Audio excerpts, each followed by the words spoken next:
দেখেন একটা চেয়ারে প্রথমে আপনারা কি করবেন, একটা বেজ লাইন দিবেন। হ্যাঁ, বেজ লাইন দেওয়ার পরে এখানে একটা লম্ব আঁকবেন। এই যে একটা লম্ব দেখেন, এই আঁকার পরে চেয়ারটা কোন দিকে অ্যাঙ্গেল হয়ে আছে সেটা এদিকে দিলেন। আচ্ছা, আমি আপনাদের আরেকটা মজার জিনিস দেখাই, চেয়ারটা আরো ক্লিয়ারলি বুঝাইতে পারবো।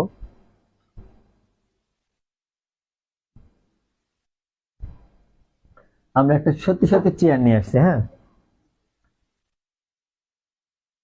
এই দেখেন চেয়ারটা আপনারা দেখতে পাচ্ছেন বোধহয়, তাই না? দেখেন, খুব ইন্টারেস্টিং এখানে একটা ব্যাপার থাকবে। আচ্ছা, চেয়ারটা আমি একটু মানে একটু কাট করব, সেটার জন্য আমি একটা কিছু ইউজ করব। কারণ জিনিসটা বোঝানোর জন্য যা লাগে, অনেকে বলেন যে অনলাইনে বোঝা যায় না, আসলে বোঝানোর প্রসেসটা সবচেয়ে বড় বিষয়। যার কাছে প্রসেস আছে সে সবভাবেই, অনলাইন হোক অফলাইন হোক, সবভাবেই বুঝাতে পারবে।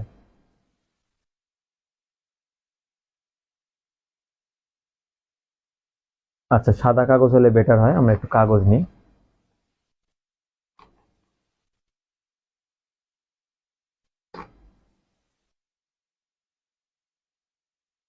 দেখেন, এবার মোটামুটি এটা দেখা যাচ্ছে।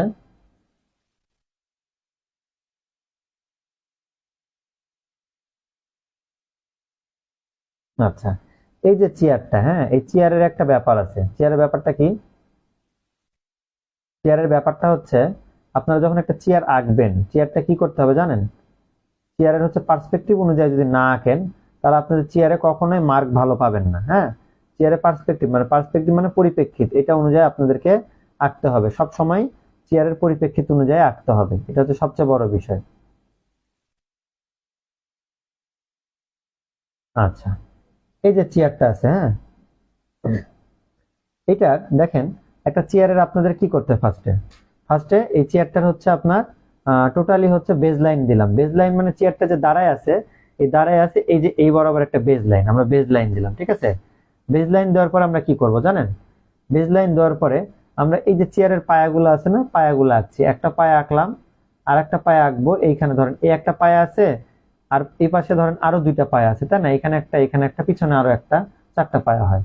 তাহলে এই একটা পায়া আর একটা পায়া ধরেন এই যে এই বরাবর আছে, এই বরাবর, তাহলে আমরা এই বরাবর আর একটা পায়া দিলাম।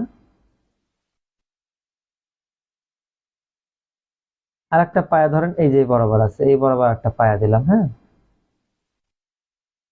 এই যে তিনটা পায়া হইলো। এখন এটা ধরেন এই যে এদিক থেকে এইটা, এটা কাছে এটা দূরে, এই পাটা আবার এটার থেকে একটু দূরে। দেখেন, ভালো করে দেখেন, এই পাটা কাছে, এটা একটু দূরে, ওটাও দূরে, এটা এটা আরো দূরে। তাহলে এটা যখন কাছে, তার মানে এটা বড় হবে, এটা ছোট হবে, এই পাশেরটাও ছোট হবে। তাহলে এদিকে কি হয়েছে? এদিকে আপনার এইভাবে চলে গেছে, এদিকে এইভাবে চলে গেছে, তাহলে এদিকে এইভাবে চলে গেছে, এদিকে এই গেছে। এই যে দুই দিকে দুটো টান দিয়ে দিলাম, এটা এই এই দুদিকে গেল। এখন দেখেন, দেখেন এই যে এদিকে গেছে, কিন্তু খেয়াল করেন এই যে, আবার এই যে এদিকে গেছে, খেয়াল করেন। এই যে লাইনগুলা, এই যে নিচের এই পা বরাবর লাইনগুলা, এটা আমরা দিয়ে নিলাম। এখন দেখেন, পার্সপেক্টিভের নিয়ম হচ্ছে দুইটা রেখা একটা বিন্দুতে গিয়ে মিলিত হবে। এবং এইখানে চেয়ারের ক্ষেত্রে দেখেন, এটা আর এই রেখাটা আমরা এখন দিব, এটা দুটো একটা বিন্দুতে মিলিত হবে। এটা কি হবে? এটা এখান থেকে চলে যাবে। কিন্তু দেখেন এখানে যদি আমরা এইভাবে দিই, এটা কি কোনোদিন এই দুটো একসাথে মিলবে? মনে হচ্ছে না সোজা চলে গেছে? দুটো কিন্তু কোনোদিন মিলবে না, খেয়াল করেন, ভালো করে বোঝেন বিষয়টা। কোনোদিন মিলবে না। তাহলে এখানে আমাদের করণীয় কি? করণীয়টা কি? এটা একটু নিচে নামায় দিতে হবে। দেখেন, একটু নিচে নামালেই এবার কিন্তু আর না মেলার পসিবিলিটি নাই, এটা মিলবে, 100% মিলবে। একটা বিন্দুতে গিয়ে এরকম করে আস্তে আস্তে বেঁকে গেল না, একটা বিন্দু মিলবে। এই যে এইটুকু সামান্য একটু বাঁকায় দিলাম, তাতে আমাদের এটা দুটা রেখা একটা জায়গায় গিয়ে মিলে যাবে। তাহলে এটা কি হইলো? এটা একটা পার্সপেক্টিভ, 1 পয়েন্ট পার্সপেক্টিভের একটা উদাহরণ।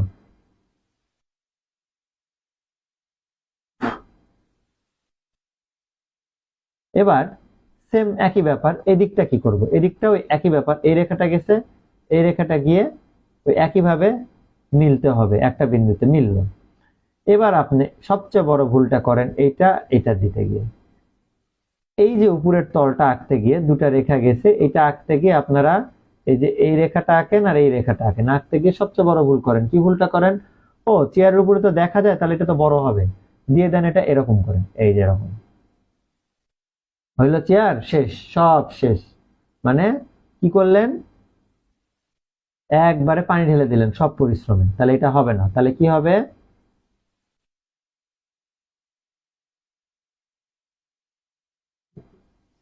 এখান থেকে কি হবে? এই যে দুটা মিলছে না, এটা তাহলে এর সাথে মিলবে। হ্যাঁ, এটা না মিললে তো হবে না। তাহলে কি করতে হবে? এটা যদি এরকম যায়, আপনারা কমেন্ট করবেন। হ্যাঁ, আপনাদের কমেন্ট এবার নিব। এটা কি ঠিক আছে? এটা কি মিলবে? এই দুটা কি মিলবে? হ্যাঁ অথবা না কমেন্ট করেন। যদি মিলে কমেন্ট করবেন আর ভিডিওটা শেয়ার করবেন। এটা কি মিলবে? এর সাথে মিলবে? মিলবে না, সচরাচর মিলবে না। না মেলারই কথা, আবার মিলতেও পারে। অনেকে মনে করতে পারেন মিলবে। মিলবে? বলেন দেখি মিলবে কিনা।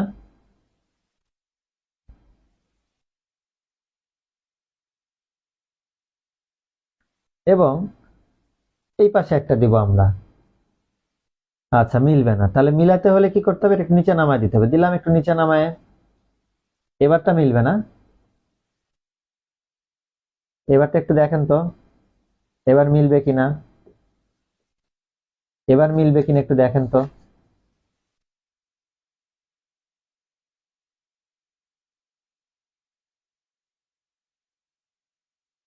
এবার মনে হচ্ছে মিলবে, তাই না? আচ্ছা, তাহলে সামান্য একটু নিচে নিলেই মিলবে। হ্যাঁ, আচ্ছা এবার মিলবে, ঠিক আছে। এবার এদিকেও সেম ব্যাপার। এদিকেও যদি আপনি এই টানের এই রেখার সাথে না মিলান, তাহলে আপনার পার্সপেক্টিভ ভুল। এই যে মিলতে হবে। তাহলে দেখেন এখন, এই যে তিনটা রেখা, এদিককার তিনটা রেখা মিললো। মেলা মানে আপনার পার্সপেক্টিভ ঠিক হয়েছে, আপনি পাস করছেন। হ্যাঁ, এখন কেউ চেয়ার আঁকাইছে এই জিনিসটা করতে পারেনি, বা বক্স আঁকাই করতে পারেনি, সে যদি বলে যে আমি ভালো আঁকাইছি 5 নাম্বার চাই, আপনি সারাদিন 5 নাম্বার চাইলে কি আপনাকে পাস করে দিবে? কেউ দিবে না। এই জন্য আপনাদেরকে শিখতে হবে, কেননা না শিখলে এই জিনিসগুলো শিখতে পারবেন। চারুকলায় অনেক কিছু শেখার আছে। গ্রামার আছে, অনেক অনেক গ্রামার আছে, লাইনেরও গ্রামার আছে, পেন্সিল ধরারও একটা নিয়ম কানুন আছে। সবকিছু শিখতে হবে। এরপরে চলে আসি, চেয়ারে হেলান দেওয়ার জায়গা থাকে। এখানে দিলাম একটা টান। এবার আমরা এটাকে দিলাম 1 নাম্বার, এটাকে দিলাম 2 নাম্বার। আচ্ছা, এবার আমাকে প্রশ্নের উত্তর দিবেন। 1 বড় হবে না 2 বড় হবে? আমি কিন্তু জাস্ট টান দিয়েছি সমানই। কোনটা বড় হবে? 1 বড় হবে না 2 বড় হবে? কোনটা বড় হবে? দুইটা তো, একটা কাছে আছে একটা দূরে আছে, কিন্তু কোনটা বড় হবে? মানে এইভাবে চেয়ারটা আছে, তাই না? এইভাবে চেয়ারটা আছে। তাহলে এইটা, এই রেখাটা বড় হচ্ছে না এই রেখাটা বড় হচ্ছে? দুটা রেখা আমরা টেনেছি, এই চেয়ারের দুইটা রেখা টেনেছি। এটা বড় হবে না এটা বড় হবে? দেখেন দেখি।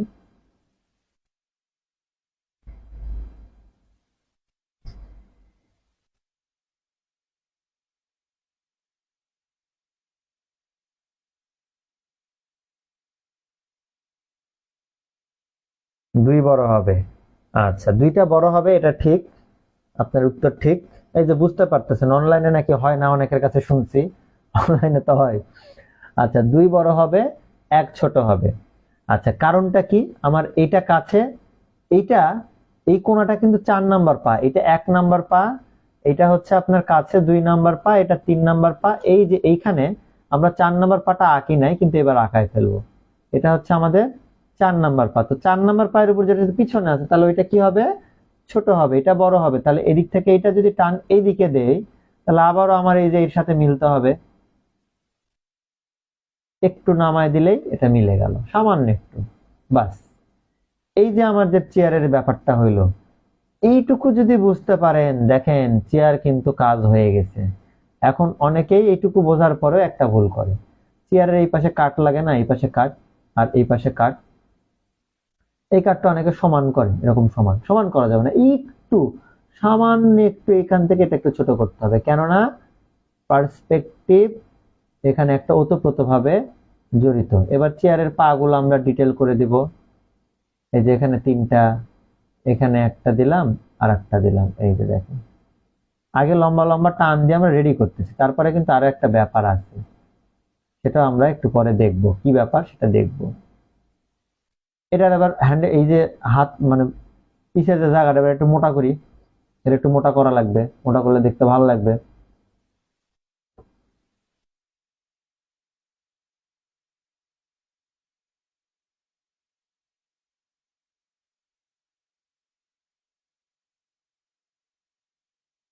এই আমি ফাইনালি ক্লাসে, হ্যাঁ কাছের জিনিস বড় হয়, ঠিক আছে আপনি ঠিক বলেছেন। ফারজানা আক্তার, বদরুল ভাই, আপনারা ঠিক বলেছেন। দেখেন এইরকম অনেক ডেমো জিনিস আছে যে জিনিসগুলা দেখে দেখে আমার কাছে এরকম অনেক কিছু আছে যেগুলো দেখে দেখে, যেমন ঘর শিখবেন, ঘর কিভাবে শিখবেন দেখেন আমি ঘরটাও দেখাই।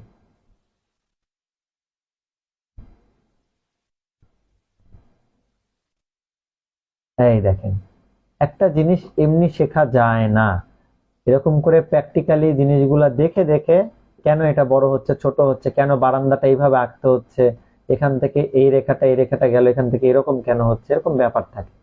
আরো যাবেন, এই যে টুল দেখেন, আপনি যদি চান, আপনি টুল দেখতে চান, এই যে টুল থাকে দেখেন, এই যে আমার এখানে টুল, বসার টুল, হ্যাঁ।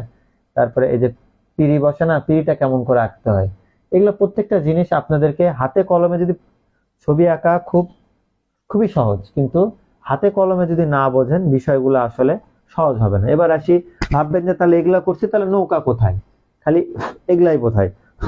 দেখেন, এই দেখেন, দেখছেন, এগুলো দেখে দেখে ড্রয়িং শিখবেন। পালতোলা নৌকা চান, পালতোলা নৌকাও আছে। প্রত্যেকটা জিনিস এগুলো দেখে শিখতে হবে, না দেখে তো শিখতে পারবেন না। এই দেখেন, দেখছেন, এগুলো ব্যাপার আছে, হ্যাঁ। এই ড্রয়িং গুলো এইভাবে শিখতে হবে আস্তে আস্তে, প্রত্যেকটা জিনিসের ব্যাপার আছে।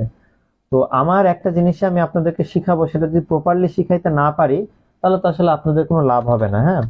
ওই কারণে আমার এখানে শিখতে গেলে একটু পরিশ্রম করতে হবে, টাকার পরিমাণটাও একটু হয়তো খুব কমও নয়, আবার ধরেন খুব বেশিও নয়। এটা অনেকে হয়তো, যারা আমার এখানে করে তারা শুধু বলে যে আপনার এখানে অনেক অল্প টাকা, কিন্তু পরিশ্রম গুলো অনেক বেশি করেন। দেখেন এই যে গেল, এবার এখানে দুটো ইয়ে হলো। এখন কিন্তু আপনি যেটা আঁকালেন, আপনি অ্যাভারেজ স্টুডেন্টদের মতো আঁকলেন। অ্যাভারেজ বলতে কি, মানে 10 জন স্টুডেন্ট আঁকছে তাদের মতো করে আঁকছেন, কিন্তু এটাকে আরো সুন্দর করতে গেলে আমাদের কি করতে হবে, তখন আমাদের কাছে নিয়ে আসতে হবে অস্ত্র 4B, 4B বা 6B যেটাই হোক আনতে হবে। এনে কি করতে হবে, এই দেখেন, এবার আমরা কিছু জায়গা গাঢ় করে দিব। এই দেখেন, চেয়ারটা তখন দেখতে এক রেখায়, দেখেন পায়ে এটা এদিকে চলে যাবে, এটা এদিকে যাবে, এই যে এরকম করে যাবে, এই যে গেল, হ্যাঁ। একটু পরিষ্কার করে এটাকে আমরা, এই দেখেন, আচ্ছা এটা দরকার নাই, এটা পিছন থেকে যাচ্ছে, পিছন থেকে যাক।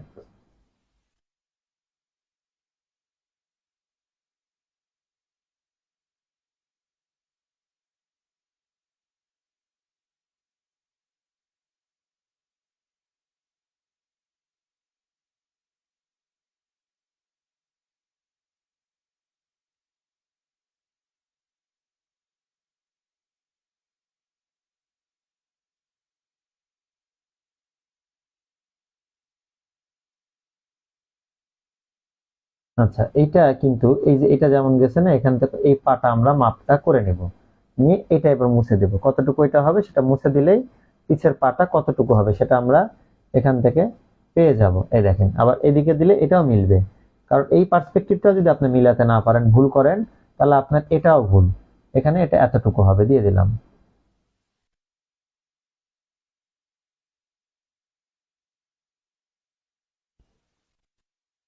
ছবি আঁকার এই পার্সপেক্টিভ যদি আপনি ভালো করে শিখতে পারেন, তাহলে আপনি অনেক কিছু শিখে গেলেন, হ্যাঁ।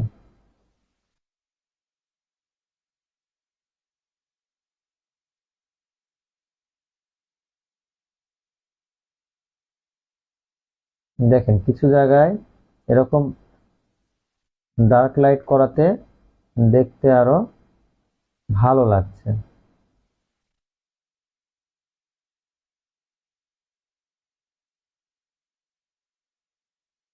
এই যে ব্যাপারটা, আশা করি বুঝতে পেরেছেন, মোটামুটি ব্যাপারটা হয়তো বুঝতে পেরেছেন।